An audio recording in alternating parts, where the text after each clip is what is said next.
I used a flip phone for a week, and here's how it went. This is week 2 in my new mental health series where I try out every single thing that's recommended to boost your mental health. And guys, this week was crazy. Monday morning, I put my phone away expecting to have the most productive day ever. But within the first couple of hours, I felt completely isolated and I got really anxious. So you already know I had to work out. The day ended up being okay, but going to bed without doing a New York Times mini was actually brutal. Tuesday was productive, but leaving the house with a flip phone made me feel kind of naked. I also experienced actual boredom for the first time in a while. All I could really do was take really low quality selfies. Wednesday I had a dentist appointment and it was off. Being in a waiting room without a phone is wild. 5 minutes actually feels like 5 years. Also, I wanted to Shazam a song, but I couldn't, so I just videoed it for later. Thursday, I went grocery shopping and humiliated myself by bringing a physical list with me. And I actually felt so off, but what can I say? It builds character. By Friday, everything was a lot easier. I was super productive and I never really felt the urge to grab my phone because I had gotten so used to my notifications always looking like this. And Saturday was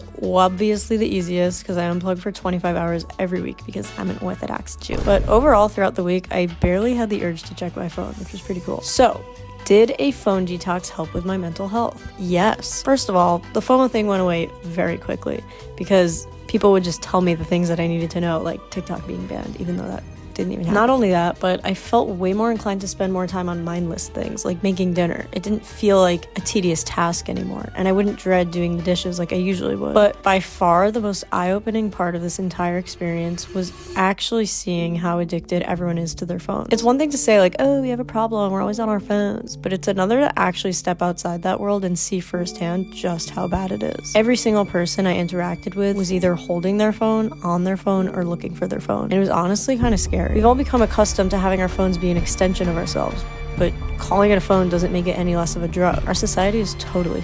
Anyways, tune in next week for when I attempt to change my sleeping habits.